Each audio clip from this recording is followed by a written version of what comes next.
الحمد لله وكفى وسلام على عباده الذين اصطفى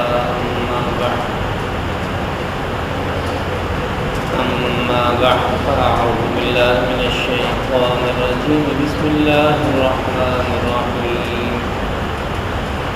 حميم والكتاب المبين إنا جعلناه قرآنا عربيا لعلكم تعقلون وإنه في أم الكتاب لدينا لعلي حكيم صدق الله العظيم وصدق رسوله النبي الكريم اللهم صل على سيدنا محمد وعلى آل سيدنا محمد وأصحاب سيدنا محمد وبارك وسلم عليه۔ آج سے ہم قرآن مجید کی 43ویں سورت سورہ زخرف کا آغاز کر رہے ہیں۔ سورہ زخرف بھی مکی سورت ہے اور اس میں 89 آیات اور 7 رکوع ہیں۔ مکی صورت ہے اس لیے اس میں موجود مضامین بھی مکی زندگی سے متعلق ہیں۔ آپ حضرات جانتے ہیں کہ اعلان نبوت کے بعد رسول اکرم صلی اللہ تعالی علیہ وسلم نے 12-13 سال کا عرصہ مکہ مکرمہ میں گزارا۔ پھر آپ ہجرت کر کے مدینہ منورہ تشریف لے گئے۔ یہ جو مکہ مکرمہ کا زمانہ ہے یہ دعوت کا ابتدائی زمانہ ہے۔ اس میں عبادات فرض نہیں ہوئی تھی بلکہ اسلام کی دعوت، توحید کی دعوت، حضرت محمد صلی اللہ علیہ وسلم کی نبوت پر، رسالت پر ایمان کی دعوت اور آخرت کا یقین رکھنے کی دعوت، یہ مکی زندگی کے بنیادی موضوعات ہیں۔ مشرکین مکہ جس طرح آقا نامدار صلی اللہ علیہ وسلم کو اور آپ کے صحابہ کو تکلیفیں پہنچاتے تھے اور ان کا جو موقف تھا اس کا تذکرہ بھی ہمیں مکی صورتوں کے اندر ملتا ہے۔ اس سورہ مبارکہ میں بھی اللہ تعالیٰ نے مشرکین مکہ کے طرز زندگی کو بیان کیا اور بتایا کہ یہ ان لوگوں کی سوچ کتنی چھوٹی سوچ ہے، کتنی چھوٹی سوچ ہے۔ یہ چاہتے ہیں کہ قرآن مجید کو نازل کرنا بند کر دیا جائے، یہ چاہتے ہیں کہ توحید کی دعوت نہ دی جائے، یہ چاہتے ہیں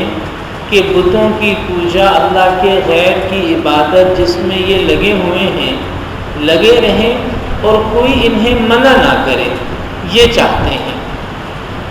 اللہ تعالیٰ فرماتے ہیں کہ پہلے بھی بہت سے لوگوں نے چاہا کہ نبی دعوت نہ دیں، آسمانی تعلیمات نازل نہ ہوں، لیکن ان لوگوں کے چاہنے کی وجہ سے آسمانی تعلیمات کا نازل ہونا یہ بند نہیں ہو سکتا۔ ان کی چاہتوں کی وجہ سے دین کو روکا نہیں جا سکتا۔ اگر ایک شخص حماقت کر رہا ہے تو اس کی حماقت کی بنیاد پہ ایک صحیح کام کو چھوڑا نہیں جا سکتا۔ ارشاد باری تعالی ہے حامیم والکتاب المبین، قسم ہے اس کتاب کی جو کتاب مبین ہے، یعنی واضح کتاب ہے۔ انا جعلناہ قرآنا عربیا، ہم نے اس قرآن کو عربی زبان میں نازل کیا، لعلکم تعقلون، تاکہ تم سمجھ لو، یعنی جو عرب لوگ تھے ان عربوں کی زبان میں ہی اس کلام کو نازل کیا گیا تاکہ وہ سمجھیں اور عربوں کے ذریعے سے ساری دنیا کی قومیں اس کتاب کو سیکھیں۔ وَإِنَّهُ فِي أُمِّ الْكِتَابِ لَدَيْنَا لَعَلِيٌّ حَكِيمٌ، اور یہ قرآن لوح محفوظ میں ہمارے پاس لعلی حکیم، بلند بھی ہے اور مستحکم بھی ہے۔ لوح محفوظ یعنی وہ کتاب جس سے اللہ تعالیٰ نے قرآن مجید کو نازل فرمایا، وہ کتاب اللہ کے پاس ہے، اسے لوح محفوظ بھی کہا جاتا ہے، اسے ام الکتاب بھی کہا جاتا ہے، اس میں سے اللہ نے قرآن مجید کو نازل فرمایا۔ أَفَنَضْرِبُ عَنْكُمُ الذِّكْرَ صَفْحًا أَن كُنتُمْ قَوْمًا مُسْرِفِينَ، کیا ہم اس وجہ سے کتاب کے ذکر کو روک دیں کہ تم حد سے آگے بڑھنے والے لوگ ہو،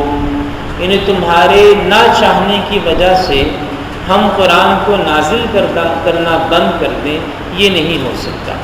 بَكَمْ أَرْسَلْنَا مِن نَبِيٍّ فِي الْأَوَّلِينَ، ہم نے پہلے لوگوں میں بھی بہت سے نبی بھیجے، وَمَا يَأْتِيهِم مِّن نَبِيٍّ إِلَّا كَانُوا بِهِ يَسْتَهْزِئُونَ، یہ جو پہلے نبی آیا کرتے تھے یہ نبیوں سے استہزاء کیا کرتے تھے، جب بھی کوئی نبی آتا ہے ان کے پاس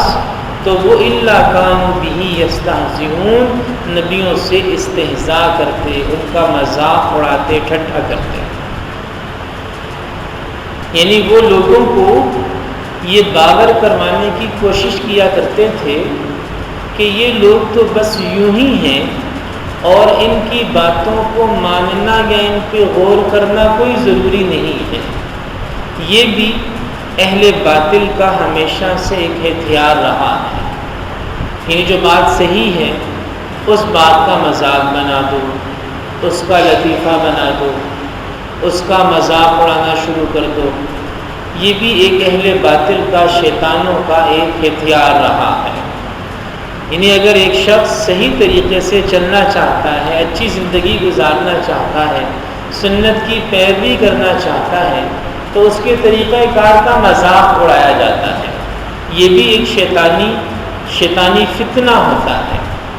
یعنی اچھی زندگی، دیانتداری والی زندگی، سنت والی زندگی، نماز روزے والی زندگی، اس کا بھی لوگ مذاق اڑانے لگتے ہیں۔ یہ کوئی نئی بات نہیں ہے، پہلے بھی ان لوگوں نے انبیاء کرام علیہ السلام کے ساتھ مذاق کیا تاکہ لوگ ان کی دعوت کو سنجیدگی سے نہ لیں، ان کی باتوں پہ غور ہی نہ کریں، سوچیں ہی نہ، کیونکہ اگر غور کریں گے، سوچیں گے، بات کو سنجیدگی سے لیں گے تو پھر قبول بھی کر لیں گے۔ اور پھر یہ جو مذاق اڑانے والے ہیں، اللہ جل جلالہ کی نظر میں یہ زیادہ بڑے مجرم ہیں۔ ایک ہے نہ ماننا، حق کو نہ ماننا، یہ بھی ایک جرم ہے، لیکن اس جرم سے بڑا جرم ہے حق کو نہ ماننے کے بعد حق کا مذاق اڑانا، جو جرم سے بڑا جرم ہے۔ اللہ تعالیٰ بعض اوقات نہ ماننے والوں کی سزا کو معاف کر دیتا ہے، لیکن جو استہزاء کرنے والے ہیں، مذاق اڑانے والے ہیں، تحقیر کرنے والے ہیں، گھٹیا قرار دینے والے ہیں، اللہ تعالیٰ ان کو پھر معاف نہیں کرتا کہ بھئی نہیں ماننا تو نہ مانو، لیکن کم از کم مذاق تو نہ اڑاؤ۔ تو نہ ماننا ایک درجہ ہے گناہ کا، اور اس سے بڑا درجہ گناہ کا اور جرم کا یہ ہے کہ نہ ماننے کے بعد استہزاء کرنا، مذاق اڑانا، ٹھٹھا کرنا۔ جیسے ایک آدمی نماز نہیں پڑھتا، بہت سخت گناہ کی بات ہے، لیکن نماز پڑھنے والوں کا مذاق اڑائے یا نماز پہ لطیفے بنانا شروع کر دے تو یہ نماز نہ پڑھنے سے بہت بڑا جرم ہے۔ ایسا شخص دنیا میں بھی اللہ کی پکڑ میں آ سکتا ہے، دنیا میں بھی۔ اس لیے اس چیز سے اجتناب کرنا چاہیے، سمجھانا چاہیے کہ دینی جو شعائر ہیں، جو دین کی چیزیں ہیں، ان کا مذاق نہیں بنانا چاہیے۔ لوگ لطیفے بناتے ہیں، روزے کے بارے میں لطیفے بنا لیے، قربانی کے بارے میں لطیفے بنا لیے، اور امام اور مؤذن اور عالم اور مولوی کے بارے میں لطیفے بنا لیے، پھر انہیں سنا جاتا ہے، سنایا جاتا ہے، ہنسا جاتا ہے، ہنسایا جاتا ہے۔ یہ بظاہر بڑی خطرناک بات ہے، بظاہر بڑی خطرناک بات ہے کہ جی روزے کے لطیفے، عید کے لطیفے، قربانی کے لطیفے، دینداروں سے متعلق لطیفے، حاجیوں سے متعلق لطیفے، یہ لطیفے بظاہر بڑی خطرناک بات ہے، اس سے بچنا چاہیے۔ ہنسی مزاح ہو،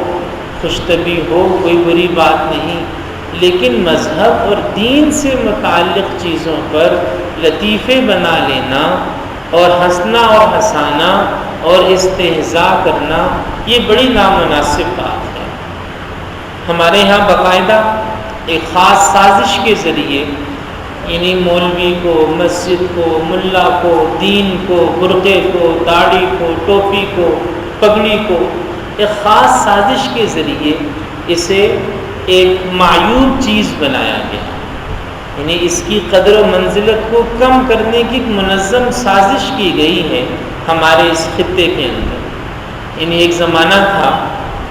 کہ ملا ہونا یہ بڑی قابل فخر بات ہوتی تھی، جیسے جسٹس ہوتا ہے، یعنی ہر ملک کے اندر دو بڑے عہدے ہوتے تھے، ایک قاضی کا عہدہ تھا اور ایک مفتی کا عہدہ تھا۔ قاضی اور مفتی، قاضی جیسے چیف جسٹس ہے،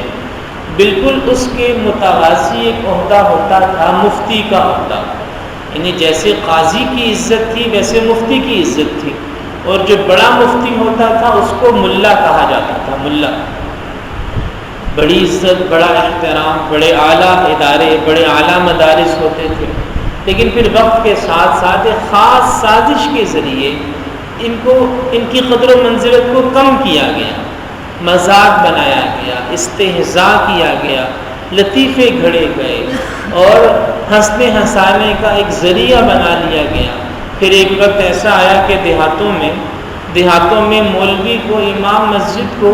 بالکل چھوٹے اور حقیر لوگوں میں شمار کر لیا گیا، حالانکہ بڑی اہمیت، بڑی عزت، بڑا مرتبہ ہوا کرتا تھا۔ اور آپ حضرات حیران ہوں گے کہ امامت اور خطابت یعنی اسلام کے شروع کے زمانوں میں جو امیر المؤمنین ہوتا تھا وہی امام اور خطیب ہوتا تھا، یعنی جمعہ پڑھانا یہ کام تھا اس شخص کا جو علاقے کا گورنر ہے، جو علاقے کا امیر ہے، جو خلیفہ وقت ہے۔ مسجد نبوی میں ہمیشہ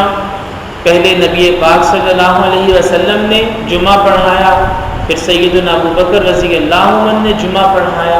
پھر سیدنا عمر رضی اللہ عنہ نے جمعہ پڑھایا، پھر سیدنا رضی اللہ عنہ نے جمعہ پڑھایا۔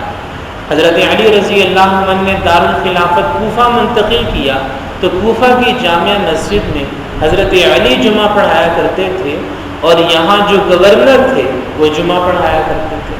یعنی امام اور خطیب یہ کام تھا امیر المؤمنین کا، خلیفہ وقت کا، گورنر کا، حکمران کی ذمہ داری تھی۔ جنازہ پڑھانا ابھی بھی شرعی مسئلہ یہی ہے کہ جنازہ پڑھانے کا سب سے اولین حقدار تو میت کے ولی ہیں، اگر وہ نہ ہوں تو پھر خلیفہ ہے، خلیفہ وقت۔ جنازہ پڑھانے کا اولین حقدار وہ بھی نہ ہو تو پھر امام مسجد ہے یا جو بھی ہے۔ تو یہ جو چیزیں تھیں یہ ہمارے جو اسلامی شعائر تھے یہ بڑے بڑے اعزاز تھے، بڑے بڑے عہدے تھے، مناصب تھے، عزت کی چیز تھے، لیکن وقت کے ساتھ ساتھ بدقسمتی ہے کہ ایک خاص سازش کے ذریعے شیطانی قوتوں نے ان چیزوں کا مذاق اڑایا، استہزاء کیا، لطیفے گھڑے گئے، اور وقت کے ساتھ ساتھ ان چیزوں کی اہمیت کو کم کرنے کی کوشش کی گئی۔ الحمدللہ آج بھی محبت کرنے والے، عزت و احترام کرنے والے لوگ موجود ہیں، لیکن ایک مجموعی فضا کچھ ایسی ہی ہے کہ اہل دین کو مذاق کا نشانہ بنایا جائے تاکہ لوگ اس شعبے سے دور رہیں، اسے پسند نہ کریں۔ اس شیطانی جال سے ہم نے اپنے آپ کو نکالنا ہے۔ ہم عزت و احترام کریں، ہم دین کا مذاق، دین والوں کا مذاق، اسلامی شاعر کا مذاق، اسلامی عبادات کا مذاق، اس جال سے اپنے آپ کو باہر نکالیں۔ اللہ تعالی ہمیں